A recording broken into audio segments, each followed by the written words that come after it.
Physical education कल जिसका paper है उसकी तैयारी तो बिल्कुल भी नहीं है। ऐसा लग रहा है ये पेपर तो दोबारा से देना पड़ेगा सप्लीमेंट्री में। बट बेटा डरने की कोई बात नहीं, क्योंकि आपका भाई आपके साथ खड़ा है। इस वीडियो को अगर पूरा देख लिए ना तो आपके सारे कॉन्सेप्ट, सारे यूनिट्स क्लियर हो जाएंगे इस अकेली वीडियो को देखने के बाद। इस वीडियो को तब तक देखने रहना, मैं बार बार कह रहा हूँ, लूप पे देखते रहो इस वीडियो को जब तक सारे पॉइंट्स क्लियर नहीं होते, सारी यूनिट्स क्लियर नहीं हो जाती। मैंने एक क्रिस्प वे में, मतलब कहते नहीं, एक पॉइंट्स फॉर्म में पूरे चैप्टर को कंप्लीट किया है। आपको सारे नोट्स लिंक डिस्क्रिप्शन फॉर्म में और कमेंट में मिल जाएगी। वहाँ से आप बाप नोट्स को डाउनलोड कर सकते हैं, वहाँ से महातांडव के नोट्स को डाउनलोड कर सकते हैं। इतने अच्छे फिजिकल एजुकेशन के नोट्स हैं जिनकी कोई लिमिट नहीं है। मैं यही कहूँगा। और लास्ट मिनट रिवीजन 10 बजे जब पेपर देने जाओ उससे पहले भी इसी वीडियो को जितनी बार देख पाओ देख लेना, क्योंकि इससे रिकॉल अच्छा कहीं नहीं मिलेगा होल यूट्यूब पे। तो चलिए शुरू करते हैं। Unit 1 planning in sports. Planning की इंपॉर्टेंस हर फील्ड में होती है और स्पोर्ट्स में भी बिल्कुल। अगर आपको अपने गोल्स अचीव करने हैं तो आपको एक प्रॉपर प्लान होना चाहिए। प्लानिंग का मेन ऑब्जेक्टिव है कि आप अपनी ट्रेनिंग और कॉम्पिटिशन्स को सिस्टमैटिकली ऑर्गेनाइज कर सके। Types of planning. Short term planning, ये डेली या वीकली गोल्स को कवर करता है, जैसे आपका डेली ट्रेनिंग शेड्यूल या अपकमिंग कंपटीशन के लिए practice session. Long term planning, ये एथलीट के लॉन्ग टर्म गोल्स को फोकस करता है, जैसे ओलंपिक्स के लिए प्रेपरेशन या एक ईयर का training plan.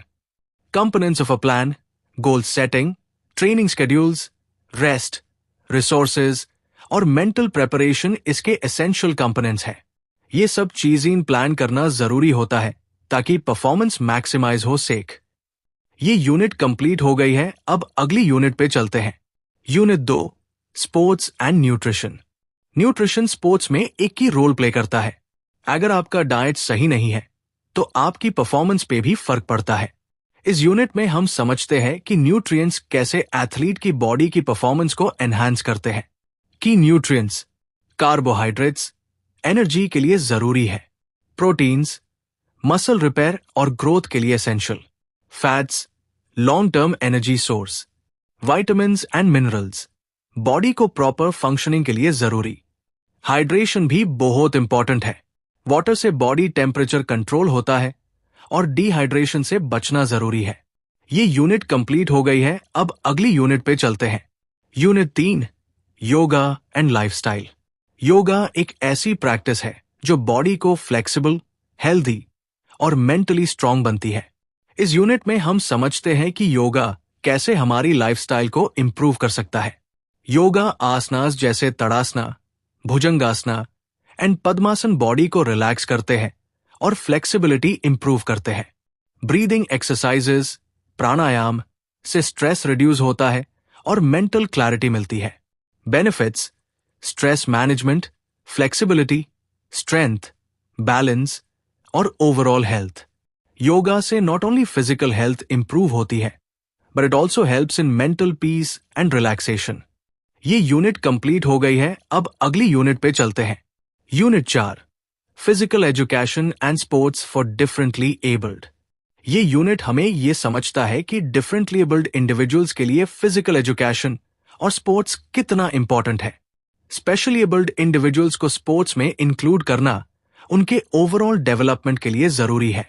Adapted physical activities differently abled individuals के लिए स्पेशली डिजाइन स्पोर्ट होते हैं, जैसे wheel chair basketball, para athletics etcetera.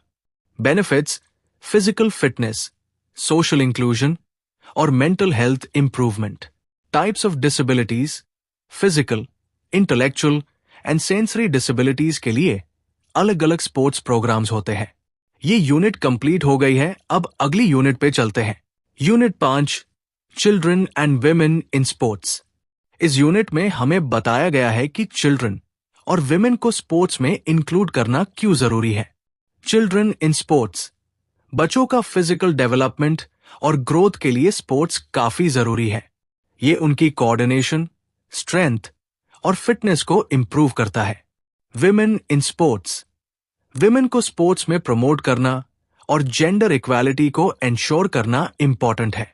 Women sports के बैरियर्स को डोर करना जरूरी है, जैसे सोसाइटल नॉर्म्स।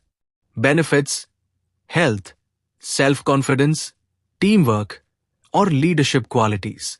ये यूनिट कंप्लीट हो गई है, अब अगली यूनिट पे चलते हैं।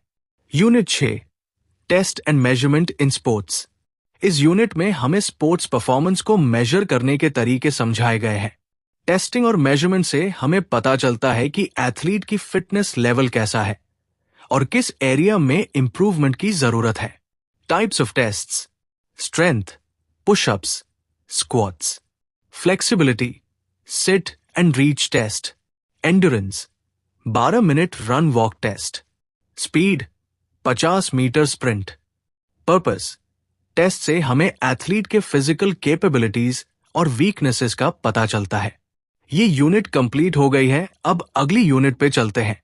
Unit 7, psychology and sports. Sports में साइकोलॉजी का रोल बहुत बड़ा होता है। ये यूनिट हमें समझाता है कि मेंटल टफनेस, मोटिवेशन और एंजाइटी मैनेजमेंट स्पोर्ट्स परफॉर्मेंस को कैसे इंपैक्ट करते हैं। मोटिवेशन: एथलीट को अपने गोल्स अचीव करने के लिए मोटिवेटेड रहना पड़ता है। स्ट्रेस एंड एंजाइटी: स्पोर्ट्स में परफॉर्मेंस प्रेशर भी होता है। ये यूनिट हमें बताता है कि किस तरह से स्ट्रेस और एंजाइटी को मैनेज करना है।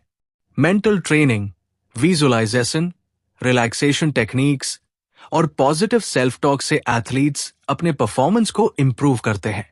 ये यूनिट कंप्लीट हो गई है, अब अगली यूनिट पे चलते हैं।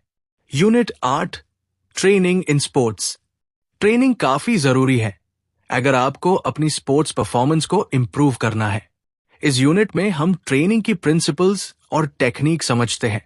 Types of training: strength training, muscles को स्ट्रांग बनाना; एंड्योरेंस ट्रेनिंग, स्टैमिना और कार्डियोवैस्कुलर हेल्थ इंप्रूव करना; स्पीड ट्रेनिंग, स्पीड और क्विकनेस को एनहांस करना; फ्लेक्सिबिलिटी, जॉइंट्स और मसल्स की फ्लेक्सिबिलिटी इंप्रूव करना। Principles of training: specificity, training should match the demands of the sport; progressive overload, gradually increasing intensity; recovery, sufficient rest to avoid injuries. ये unit complete हो गई है, अब अगली यूनिट पे चलते हैं। Unit 9, sports medicine. Sports medicine की फील्ड हमें बताता है कि स्पोर्ट्स इंजरीज को प्रिवेंट कैसे किया जाए और कैसे उनका ट्रीटमेंट किया जाए। Injury prevention, warm up, cool down, proper technique और न्यूट्रिशन से इंजरीज को प्रिवेंट किया जा सकता है। Common sports injuries: sprains, strains, fractures और dislocations. First aid: immediate medical help देना जैब इंजरी हो।